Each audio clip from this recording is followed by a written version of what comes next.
desentralisasi ya.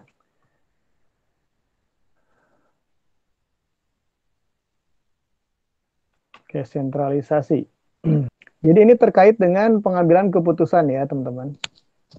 Kalau sentralisasi, dia cenderung hanya terkonsentrasi ke single point dalam organisasi. Jadi satu titik tunggal. Misalnya itu apa, top manager saja gitu ya, yang bisa mengambil keputusan tentang, misalnya contoh, pengambilan keputusan tentang penggunaan dana ya, sumber daya keuangan.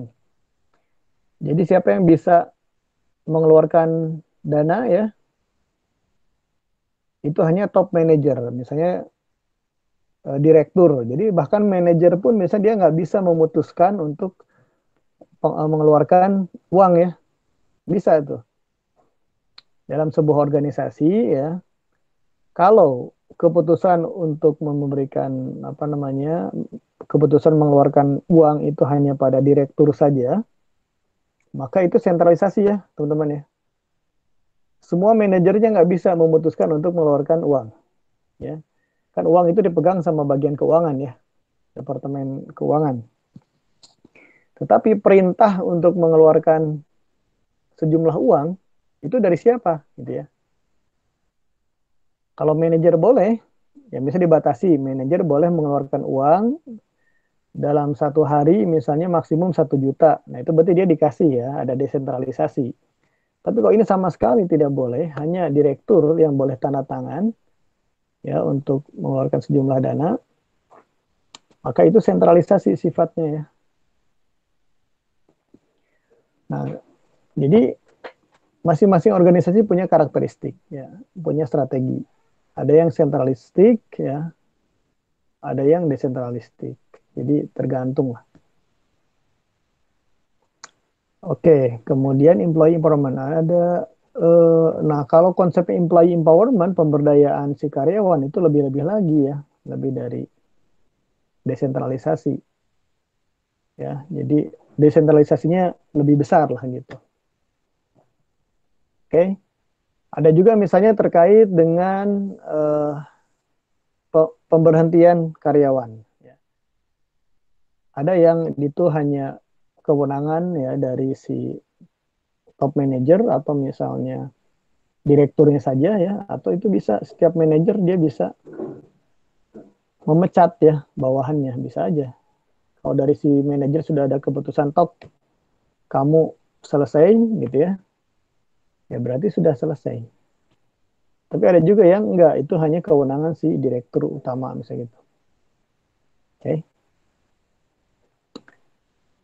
Sentralisasi dan desentralisasi. Jadi pengambilan keputusan lah.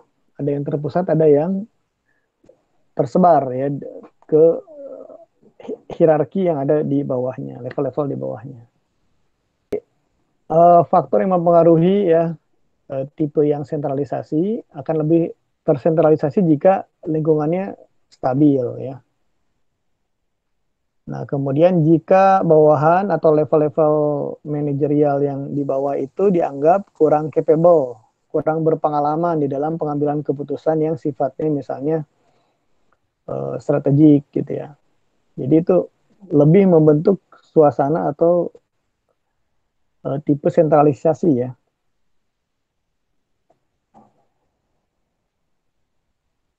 Atau misalnya tipe-tipe dari manajer yang di bawahnya itu mereka adalah mereka tidak mau ngambil keputusan gitu ya. Terserah yang di atas saja, terserah yang punya saja misalnya gitu ya. Nah, kemudian juga keputusan-keputusan itu dianggap tidak signifikan ya. Atau dia terlalu beresiko ya, terlalu beresiko untuk diambil, jadi ya sudah diserahkan kepada yang paling tinggi lah jabatannya, top top manajemen misalnya gitu.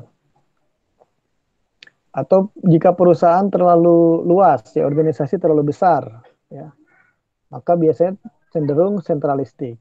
Ya.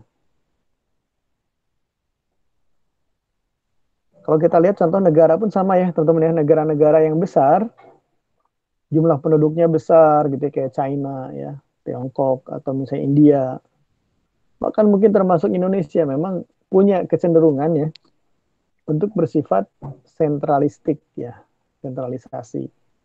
Makanya kalau kita lihat nih, kayak Indonesia nih, ya kan, apa-apa Jakarta ya nggak, daerah itu kurang diperhitungkan ya. Jadi perubahan apapun ya, soalnya sentralistik, Jakarta minded, Jakarta oriented gitu.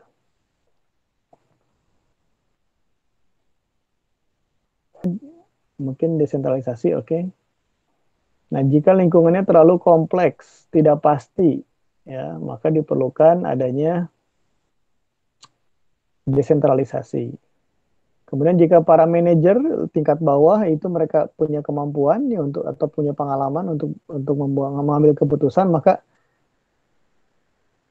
dilakukan desentralisasi ya. Atau mereka punya keinginan untuk bersuara ya. Kemudian keputusan juga relatif minor, minor itu jadi tidak terlalu besar lah gitu. Mereka dibolehkan mengambil keputusan.